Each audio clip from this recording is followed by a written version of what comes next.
আসসালামু আলাইকুম রহমতুল্লাহ। সম্মানিত দিনী ভাইগণ, আশা করি এবং দোয়া করি আপনারা সকলে ভালো আছেন। আল্লাহ পাকের হাবিব হুজুর পাক সাল্লাল্লাহু আলাইহি ওয়াসাল্লামের রহমতে আমিও ভালো আছি। আজ একটি গুরুত্বপূর্ণ বিষয় নিয়ে আপনাদের সাথে আলোচনা করব এবং আপনাদেরকে কিছু বিষয় জানানোর চেষ্টা করব। বাকিটা আল্লাহ পাক যদি আমাকে তৌফিক এনায়েত করেন।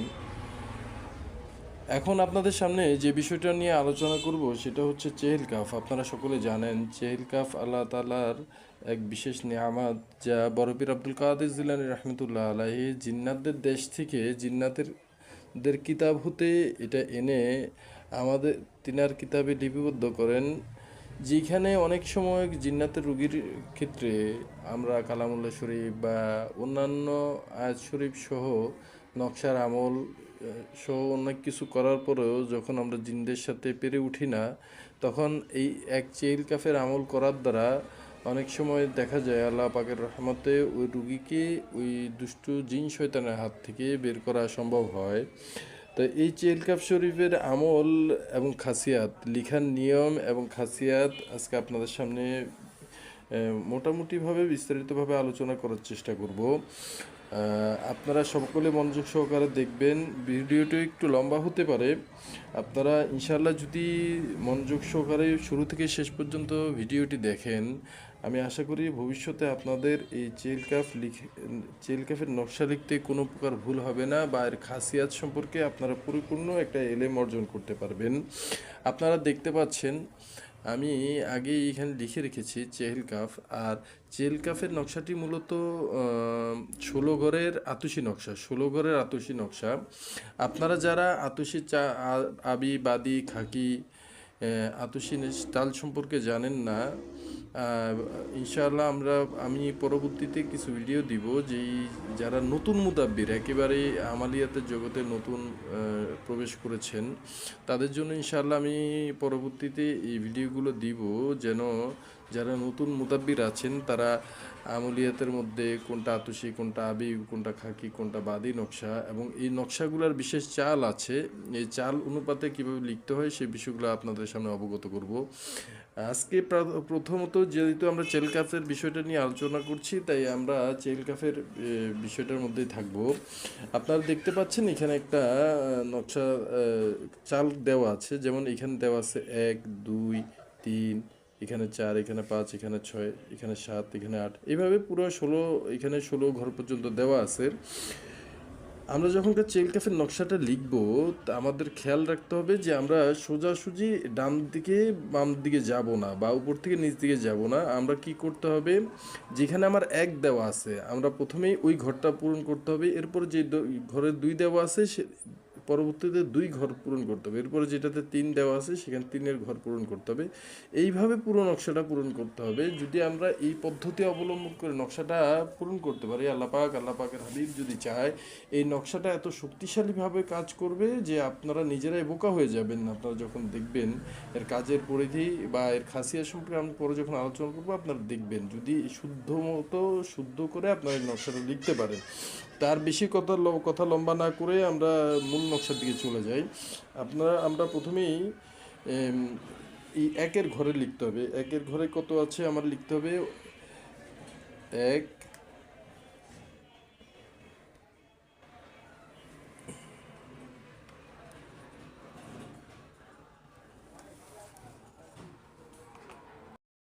আমাদেরকে প্রথমে 1-এর ঘর লিখতে হবে। এখানে আমাদের প্রথমে লিখতে হবে 1 5 4 9।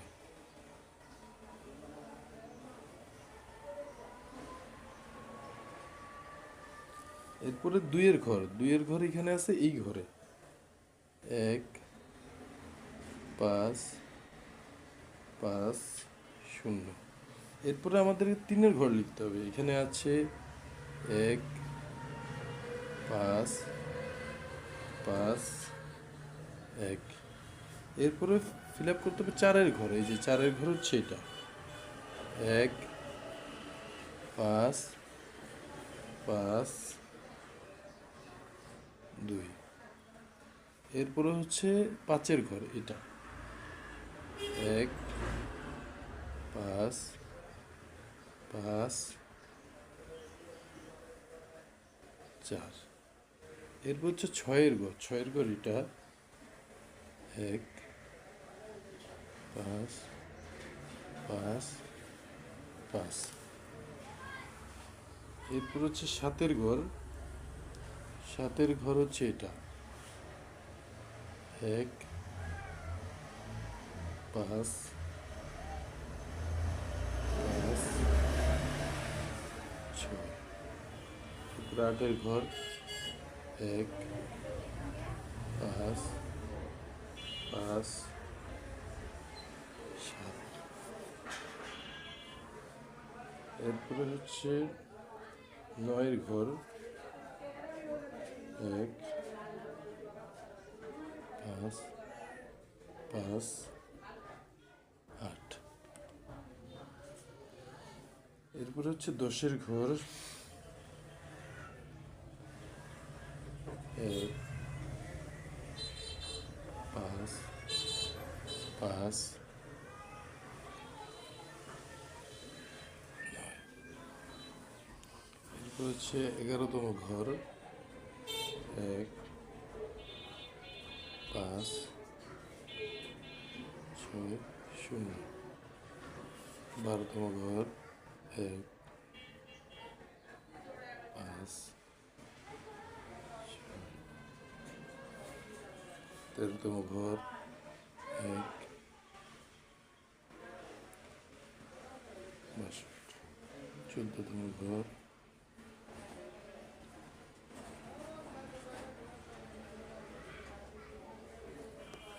15তম ঘর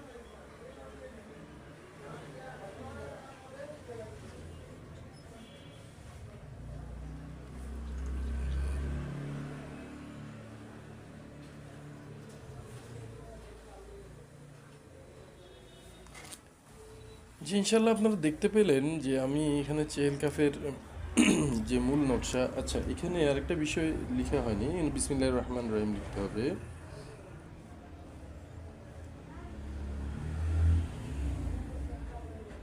প্রথমেই লিখতে হবে এটা।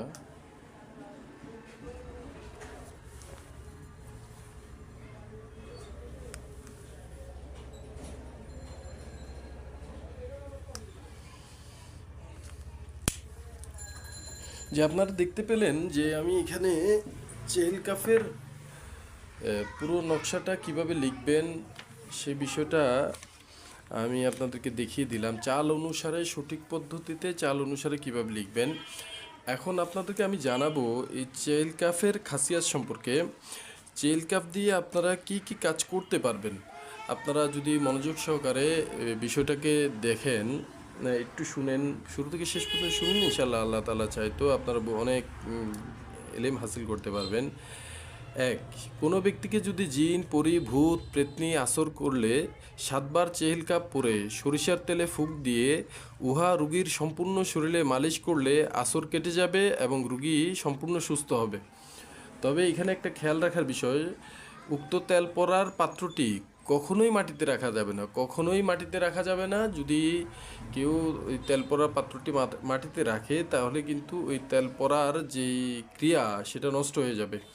2, সার্বক্ষণিক মাথা ব্যথা হলে সফর মাসের শেষ বুধবার কোনো সাদা কাপড়ের টুকরায় চেহেল কাফ লিখে রাখবে। অতঃপর যেই কোনো মাথা ব্যথার রুগীকে উক্ত কাপড় মাথায় পেঁচিয়ে রাখলে আল্লাহ তাআলা চাইতো মাথা ব্যথা বন্ধ হয়ে যাবে। বিশেষ এখানে আরেকটা বিষয় খেয়াল রাখতে হবে, সফর মাসের শেষ বুধবার যদি লিখতে সক্ষম না হয় তবে যে কোনো মাসের শেষ বুধবার লিখলেও একই রকমের ফল পাওয়া যাবে। 3, বৃহস্পতিবার দিবাগত রাত্রে চেহেল কাপ 7 বার পরে সুরমায় ফুঁক দিয়ে উক্ত সুরমা নিয়মিত চোখে লাগালে দুর্বল দৃষ্টিশক্তিও সবল হবে। 4, দাঁতে বা মাড়িতে ব্যথা হলে চেহেল কাফে লিখে মাটির নিচে রাখলে মানে কারো যদি দাঁতের বা মাড়িতে ব্যথা হয় তাহলে যে চেল কাফ একটি কাগজে লিখে যদি সেটা দাঁতের মাড়ির নিচে রাখা হয়, আল্লাহ পাক চায় তো সেই ব্যথা উপশম হবে। 5, গলার ব্যথা হলে চেল কাফ লিখে তাবিজ বানিয়ে রুগীর গলায় ব্যবহার করবে। 6, চেল কাফ 3 বার বা 5 বার অথবা 7 বার পরে নুনের উপর ফুঁক দিয়ে উক্ত নুন পেটে ব্যথার রুগীকে খাওয়ালে পেটের ব্যথা ভালো হয়। 7, রবিবার দিনে চেহেল কাফ লিখে তাবিজ বানিয়ে অর্শরোগীর কোমরে বা গলায় ব্যবহার করলে অর্শরোগ ভালো হয়। 8, মহিলাদের লজ্জাস্থানের যে কোনো প্রকার ব্যথা হলে হরিণের চামড়ায় উক্ত চেহেল কাফ লিখে বাজুতে ব্যবহার করলে ব্যথা উপশম হয়।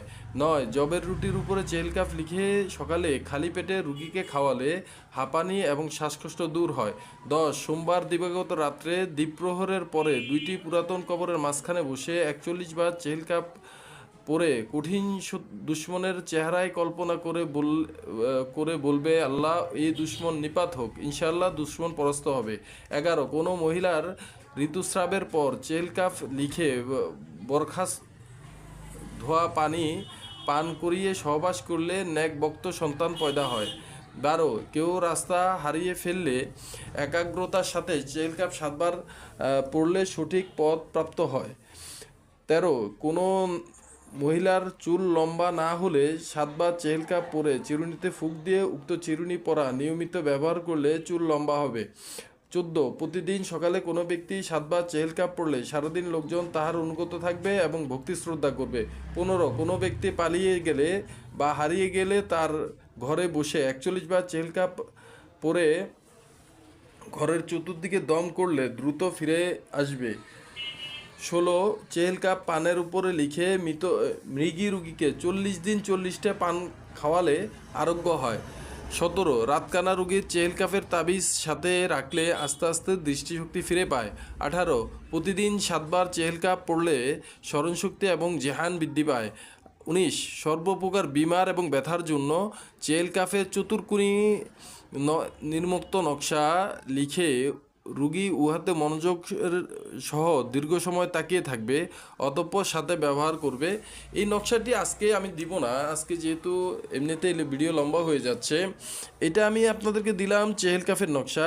আরেকটি নকশা রয়েছে, যে নকশাটি যদি কেউ কাগজে লিখে ওই ব্যথার যে কোনো প্রকার ব্যথার রুগী এক দৃষ্টিতে ওই নকশার দিকে তাকিয়ে থাকবে, আল্লাহ পাকের ইচ্ছায় কিছু সময়ের মধ্যে তার ব্যথাটা কমতে শুরু করবে। পরবর্তীতে ওই নকশাটা রুগী তার সাথে ব্যবহার করবে। আল্লাহ পাকের হাবিব যদি চায়, ইনশাআল্লাহ ওই নকশার মোয়াক্কিলাতের মাধ্যমে আল্লাহ তাআলা ওই ব্যথার রুগীকে ব্যথাকে উপশম করে দিবেন। 20, চেহেল কাফ 7 বার পরে পবিত্র ধুলায় বা মাটিতে ফুঁক দিয়ে শত্রুর দিকে ছুঁড়ে মারলে শত্রু পরাস্ত হয়। শত্রুর সৈনিক দিকে নিক্ষেপ করলে তারা পরাজিত হবে। 21, ঘুমের পূর্বে পবিত্র অবস্থায় 41 বার করে নিয়মিত পড়লে অতি সত্বর উদ্দেশ্য পূরণ হবে। 22, চেহেল কাফের আমেল হওয়ার জন্য জাকাত আদায়ের নিয়ম 1040 বার পড়বে, অতঃপর 8000 বার পবিত্র অবস্থায় পড়া উহা পড়তে হবে। পরে 41